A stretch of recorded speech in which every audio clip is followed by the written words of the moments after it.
ఇది మన కోసం కాదు, నిజంగా కూడా వచ్చే తరాలకి, మన పిల్లలకి పిల్లలకు ఉపయోగపడే కార్యక్రమం. ఈ 10 ఏళ్ళు అంతకుముందు కూడా మన ప్రభుత్వంలో కొన్ని తప్పిదాలు జరిగి ఉండొచ్చు, కానీ ఈ 10 ఏళ్ళు మాత్రం యథేచ్ఛగా ఎమ్మెల్యేలు, ఎమ్మెల్సీలు, ఎంపీలు, మంత్రులు చెరువులు, కుంటలు యథేచ్ఛగా కబలించేశారు. ఇలా బాధేస్తుంది, వాళ్ళకి అందరికన్నా ఎక్కువ బాధేస్తా ఉంది. యథాస్థితికి చెరువులు తీసుకొస్తే వాళ్ళు భయపెట్టి పెట్టుబడులు రావని, అరే బాబు యథాస్థితికి చెరువులు కుంటలు తీసుకొచ్చి రాక్స్ వేరు కనబడితే ప్రపంచంలోనే మేటి నగరంగా మారేటువంటి అవకాశం హైదరాబాద్కు ఉంది. ఆ దశగా మీరు ప్రయత్నం చేస్తా ఉన్నారు, ముందుకు పోవాల్సిందిగా నేను విజ్ఞప్తి చేస్తా ఉన్నాను. ఏ ఆటంకాలు వచ్చినా హైడ్రాని ఆపకూడదు, మీరు హైదరాబాద్కే పరిమితం కాకూడదు.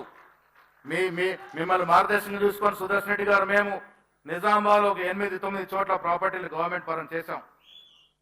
కొన్ని చోట్ల బాధ ఏంటంటే బీద వాళ్ళు తెలియ కొన్న వాళ్ళు ఉన్నారు, వారిని రిహాబిలిట్ చేయాల్సిన అవసరం కూడా బాధ్యత కూడా మన మీద ఉందనే మాట ముఖ్యమంత్రి గారు చెప్తా ఉన్నాను. దళారులు, బడా వ్యాపారస్తులు యథేచ్ఛగా అమ్ముకున్నారు, కానీ కొన్ని తెలియక కొన్న బీదర్స్లకు ఇలా నష్టం జరుగుతూ ఉంది. బీదల ప్రభుత్వం అంది కాబట్టి వారిని రిహాబిలిట్ చేస్తే హైడ్రా 100% సక్సెస్ఫుల్ ప్రాజెక్ట్ అనే మాట కూడా మీ దృష్టికి తెస్తా ఉన్నాను. అదేవిధంగా మీరు పీసీ అధ్యక్షుడు ఉన్నప్పుడు, అంతకుముందు ఉత్తమ్ కుమార్ రెడ్డి ఉన్నప్పుడు బోయినపల్లిలో ఉన్నటువంటి మనకి 10 ఎకరాల స్థలం ఇలా మనకు రావడంలో ముఖ్యమంత్రి గారి కృషి ఎంతో ఉంది. మన శామ్ పెట్రోడా గారు కూడా అదే మాట మాట్లాడారు, రాహుల్ గాంధీ గారు అదే మాట్లాడినారట. దాన్ని రాజీవ్ గాంధీ ఐడియాలజీ సెంటర్ చేయడానికి మీరు ముఖ్యమంత్రిగా, నేను పీసీ అధ్యక్షుడిగా మన హయాంలో అది గొప్ప స్ట్రక్చర్గా నిలబడాలని నా కోరిక అనే మాట కూడా నేను సుందరంగా మనవి చేస్తా ఉన్నాను. రీజనల్ పార్టీస్ వల్ల యథేచ్ఛగా నగరాల్లో, జిల్లాలో ఆఫీసులు కట్టుకున్నారు. ఈ దేశ చరిత్రలో కమ్యూనిస్ట్ పార్టీలకు ఉన్నటువంటి ఆస్తులు ఏ ఇతర పార్టీలకు లేవు. కమ్యూనిస్ట్ పార్టీలకు ఉన్నటువంటి ఆస్తులు జాగ్రత్తగా, నిస్వార్థంగా వాళ్ళ పార్టీల కోసం కూడబెట్టిన ఆస్తులు. ఇలా ప్రతి జిల్లా హెడ్ క్వార్టర్లో ముఖ్యమంత్రి గారు, ప్రతి జిల్లా హెడ్ క్వార్టర్లో మన కాంగ్రెస్ ఆఫీస్ ఉండాలి. దయచేసి మీరు కలెక్టర్కి ఇన్ఫార్మ్ చేయండి. ఏదైతే గతంలో విచ్చలవిడిగా టీఆర్ఎస్ దోచుకుందో ఆ మార్గాన మనకు అవసరం లేదు. మార్కెట్ రేటుకు ఏదైతే పార్టీలకు, రాజకీయ పార్టీలకు ఏదైతే రేటుతో ఇస్తారో ఆ రేట్ ప్రకారం మనకు కూడా ఇస్తే ప్రతి జిల్లాలో మన హయాంలో జిల్లా కాంగ్రెస్ కమిటీ కార్యాలయం రావాలన్నదే నా ఆకాంక్ష. ఆ కోరిక నెరవేర్చే విధంగా మీరు సహకారం చేయాల్సిందిగా కూడా ముఖ్యమంత్రి గారు నేను కోరుతా ఉన్నాను. అదేవిధంగా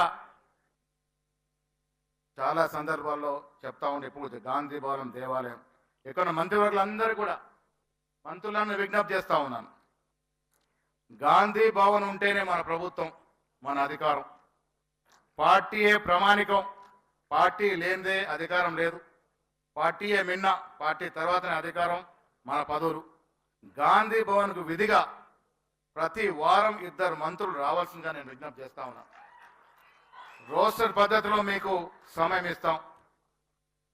వెనస్డే ఒకరు, ఫ్రైడే ఒకరు. మీరు ఏ శాఖ మంత్రి అయినా పర్వాలే, కానీ గాంధీ భవన్కి సామాన్యుడు వస్తాడు. ఎందుకు వస్తాడు? గాంధీ భవన్ కాంగ్రెస్ హెడ్ క్వార్టర్ కాబట్టి. మా బాధ వినేవాడు అక్కడ ఉంటారని వస్తారు, మా గోడు వెళ్ళబోస్తుందని గాంధీ భవన్కి వస్తారు. కాబట్టి మీరు మంత్రులు వారంలో ఒక మంత్రి, బుధవారం అయితే ఒక మంత్రి, శుక్రవారం వస్తే మీకు కనీసం 3 గంటలు మాకు సమయం ఇస్తే మీరు ఏ డిపార్ట్మెంట్ అయినా కానివ్వండి, మీకే వచ్చే అర్జీలని తరఫీదు చేసి సంబంధిత మంత్రులకు పంపించి దాన్ని పరిష్కార విధంగా ప్రయత్నం చేస్తే మనకు మంచి పేరు వస్తుందన్నటువంటి మాట ఇవాళ పీసీ అధ్యక్షుడుగా మీ అందరినీ విజ్ఞప్తి చేస్తా ఉన్నాం. మంత్రులందరూ కూడా విధిగా ప్రతి వారం 2 మంత్రులు చొప్పున కాంగ్రెస్ పార్టీకి రావాలని, అదేవిధంగా ముఖ్యమంత్రి గారికి విజ్ఞప్తి చేస్తా ఉన్నాం. నెలలో కనీసం 2 సార్లు మీరు గాంధీ భవన్కి వస్తే కార్యకర్తలు మీకు భద్రత దృష్ట్యా చాలా సందర్భాల్లో కలవలేకపోతూ ఉంటారు. వాస్తవం కూడా మీకున్న పని ఒత్తిడి ఆ రకంగా ఉంటుంది.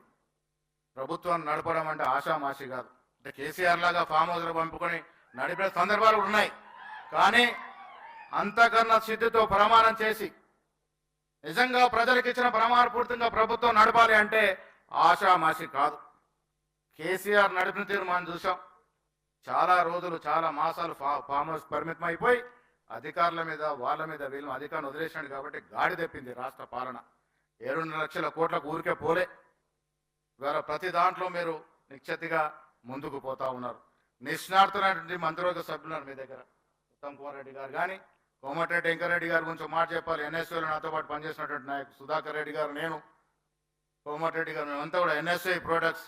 పొన్నం ప్రభాకర్ కూడా ఎన్ఎస్ఏ యూత్ కాంగ్రెస్ నుంచి వచ్చినటువంటి ప్రోడక్ట్స్. మేము ఎన్ఎస్ఏ మొక్కలం. అనుభవజ్ఞులైనటువంటి వ్యక్తులు ఉన్నారు. పొంగులేటి తుమ్మల సీనియర్ నాయకులు. Dynamic trouble shooter Sridhar Babu గారు ఉన్నారు. ఏ ట్రబుల్ వచ్చినా చక్కగా షూట్ చేసేటువంటి వ్యక్తి. అదేవిధంగా చాలామంది సీనియర్లు ఇక్కడ జీవన్ రెడ్డి గారు, అపారమైనటువంటి రాజకీయ అనుభవం.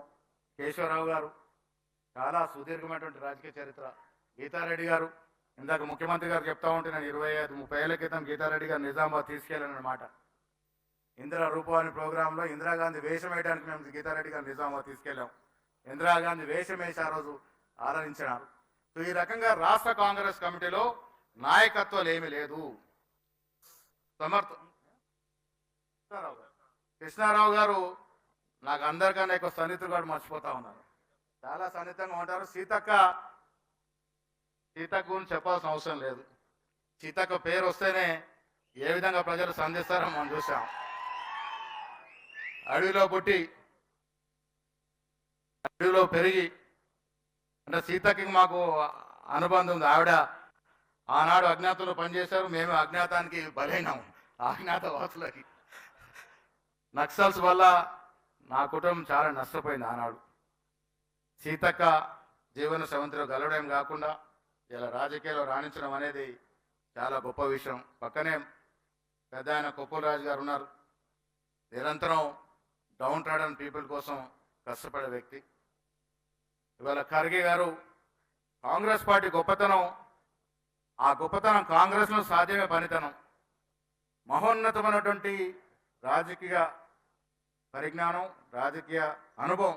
దాదాపు 55-60 ఏళ్ళు రాజకీయాల్లో నిరంతరంగా అధికారం ఉన్నటువంటి ఖర్గే గారు ఇవాళ రాష్ట్రానికి దళిత నాయకుడిగా అధ్యక్షుడిగా ఉన్నాడు. ముఖ్యమంత్రి అగ్రవరైతే బీసీ ఆయన, నాకు పిసిసి పదవి ఇచ్చినారు. ఇది కాంగ్రెస్ పార్టీలోనే సాధ్యమవుతుంది, ఏ ఇతర పార్టీలో సాధ్యం కాదు. సోషల్ ఇంజనీరింగ్ అనేది కాంగ్రెస్ పార్టీలోనే సాధ్యమవుతుంది. అందులోనూ రాహుల్ గాంధీ గారు ఇప్పుడు ఆ సోషల్ ఇంజనీరింగ్ పట్ల చాలా చిత్తశుద్ధితో ఉన్నారు. కాబట్టి ఈ దేశంలో కానీ ఈ రాష్ట్రంలో కానీ మతాలకి, కులాలకి, ప్రాంతాలకి అతీతంగా అందరినీ అక్కున పెట్టుకొని ముందుకు పోయే పార్టీ కాంగ్రెస్ పార్టీ. ఆ కాంగ్రెస్ పార్టీలో ఉన్నందుకు మనమంతరం కూడా గర్వపడాల్సిన విధంగా ముందుకు పోదామనే మాట ఈ మనవి చేస్తూ, సామాన్య కార్యకర్త నుంచి పిసిసి అధ్యక్షుడయ్యే వరకు మీరు అందించినటువంటి సహకారం, కార్యకర్తలు అందించిన సహకారం, వేదికపై ఉన్నటువంటి నాయకులందరూ అందించిన సహకారం ఎప్పుడు కూడా మర్చిపోలేను. నేను ఫైనల్గా ఒక మాట చెప్తా ఉన్నాను. కార్యకర్తలు మాకు సర్వం. మీరేం బాధపడాల్సిన అవసరం లేదు, భయపడాల్సిన అవసరం లేదు. రేవంత్ రెడ్డి గారు ముఖ్యమంత్రిగా, మహేష్ కుమార్ గౌడ్ పిసిసి అధ్యక్షుడు ఉన్నంత వరకు ఏ ఒక్క కార్యకర్తకి ఇంచంత గీత కూడా పడనీయమన్న మాట నేను ఈ సందర్భంగా మనవి చేస్తా ఉన్నాను. రాబోయే రోజులు మీవి. ముఖ్యమంత్రిగా చక్కగా చెప్పినారు, ఎమ్మెల్యేలు, ఎంపీలు, ఎమ్మెల్సీలన్నీ మా నాయకులు ఇవని. నేను మళ్ళీ గుర్తు చేస్తా ఉన్నాను. కారులో పోతున్నప్పుడు ఆయనే చెప్పారు, సైరన్లు ఎస్కట్తో పోతా ఉన్నాం మనం, కానీ వాళ్ళ వల్ల మనకు అధికారం వచ్చింది. వాళ్ళకి జరిగితే న్యాయం జరిగితేనే మనం నిజమైన న్యాయం జరిగినట్టుగా. అందుకే రాబోయే రోజుల్లో కులగణన విషయంలో కూడా కింద నుంచి చాలా పెద్ద ఒత్తిడి వస్తూ ఉంది. ప్రభాకర్ గారు, నేను చాలా మీటింగ్లో పోయినాం. వాళ్ళు ఏదో చెప్తా ఉంటే మీరు చెప్పేది ఏందయ్యా, రాహుల్ గాంధీ గారు ధైర్యంగా ఈ దేశంలో బీసీల గురించి కులగణన జరగాలని ధైర్యంగా గలమెత్తింది అంటే అది మన అదృష్టం, బీసీల యొక్క అదృష్టం. దాంతోపాటు రేవంత్ రెడ్డి గారు స్వయంగా కులగణన జరగాలంటున్నప్పుడు ఇంకా దానికి ఇంకేం అభ్యంతరాలు ఉంటాయి, ఆటంకాలు ఉంటాయి మాట చెప్తా ఉన్నాను. డెఫినెట్గా ఈ రాష్ట్రంలో ఉన్నటువంటి ఎస్సీ, ఎస్టీ, బీసీ, మైనార్టీ వర్గాలకి కాంగ్రెస్ పార్టీ ఎల్లప్పుడూ కూడా అండగా ఉంటుంది. మీ బాగోగుల్లో, మీ కష్టగాల్లో కాంగ్రెస్ పార్టీ పాలు పంచుకుంటుంది. ప్రతి కార్యకర్త ఇక నుంచి ధైర్యంగా మీ కార్యక్రమాలు చేయాల్సిందిగా నేను విజ్ఞప్తి చేస్తా ఉన్నాను. నేను మంత్రులకి మరొక సూచన చేస్తా ఉన్నాను. ఎప్పుడు జిల్లాలకైనా దయచేసి మీరు జిల్లా కాంగ్రెస్ కమిటీ ఆఫీసుని విధిగా సందర్శించాల్సిందిగా నేను మనవి చేస్తా ఉన్నాను. ఒక గంట హాఫ్ అన్ అవరో మీరు వెళ్ళి సందర్శిస్తే అక్కడ కార్యకర్తలకి ధైర్యం పెరుగుదన్నమాట కూడా ఈ సందర్భంగా మనవి చేస్తూ మరొకసారి చేతులు జోడించి మీకు వేదిక పైన పెద్దలందరికీ ఇలాంటి గురుతరమైనటువంటి బాధ్యత, ఇది పదవి కన్నా ఎక్కువ బాధ్యత.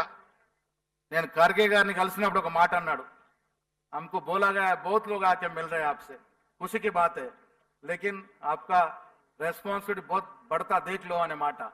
సో కార్యకర్తలు మీ అండున్నంత వరకు కాంగ్రెస్ పార్టీకి డోకా లేదు, కాంగ్రెస్ పార్టీలో మేమున్నంత వరకు మీ భవిష్యత్తుకి డోకా లేదన్నమాట ఈ సందర్భంగా మనవి చేస్తూ మీ అందరికి కూడా మరొకసారి మనస్ఫూర్తి అభినందనలు, ధన్యవాదములు తెలియజేస్తూ సెలవు తీసుకుంటా ఉన్నాను. జై హింద్, జై కాంగ్రెస్. ఇప్పుడు ఓటాక్ థ్యాంక్స్ మెట్టు సాయి గారు చెప్తారు.